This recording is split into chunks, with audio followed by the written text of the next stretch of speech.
Merci Monsieur le Président, mes chers collègues. Les sages-femmes jouent un rôle central dans l'accompagnement des familles dans les projets de natalité.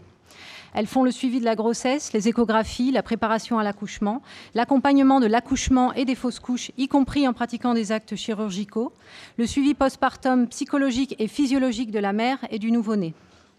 Mais leur spectre de compétences va bien au-delà.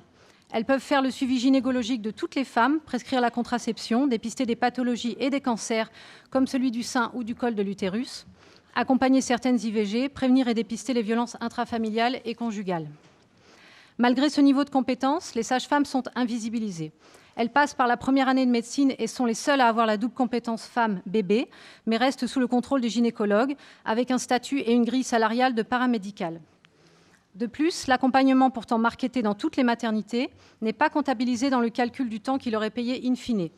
Ce suivi psychologique et pédagogique des familles autour de la naissance est pourtant indispensable pour prévenir et dépister le syndrome du bébé secoué ou la dépression postpartum. Les tensions sur les effectifs et le matériel provoquent des situations conduisant à l'épuisement professionnel et à une crise des vocations. 40% des sages-femmes sont en burn-out, 55% veulent changer de métier.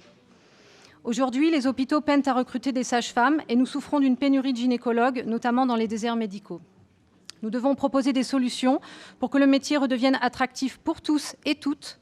Les sages-femmes ont formulé des demandes claires au gouvernement que le groupe Les Écologistes demande au Conseil régional Auvergne-Rhône-Alpes d'appuyer, à savoir engager une évolution du statut et de la grille salariale des sages-femmes vers une revalorisation, relancer un plan de périnatalité pour garantir la présence continue d'une sage-femme par femme en salle d'accouchement et achever l'universitarisation de la formation des sages-femmes et en allonger la durée à 6 années au total. Je vous remercie.